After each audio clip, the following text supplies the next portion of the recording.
The mouse on the Mayflower is quite sweet. There is one aspect that I personally wish was done differently, but certainly I can't really fault the film. This is an animated feature film from 1968.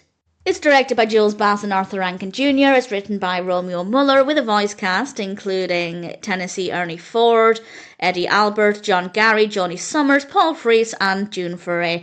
And I love films, particularly children's films. I think they're often telling the story in quite an exciting, interesting way about the Mayflower. There's a brilliant Charlie Brown one, and with this one focusing on mice, I was particularly interested. And it is the story of the Mayflower and the first Thanksgiving from the perspective of some mice. And it's a sweet idea. It's a fun way to introduce the story to young viewers and maybe even older viewers as well. The story is actually told by a mouse called Willum, who is an ancestor of some mice who came over on the Mayflower, which I thought was a really sweet approach to storytelling. I think that was a really nice idea.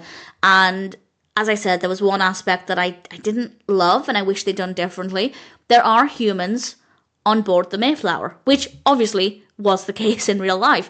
But I kind of wish they'd just told the story as if the mice were the only passengers, and the mice kind of take the position of the humans, primarily because the humans were boring. They were really boring in this, and certainly I think for me as a child, I loved animal-based films, and a lot of my favourites are the ones where there are very few humans in them. So for me, both now as an adult and also as a child, I would have found it more enjoyable and adorable if all of the characters were mice.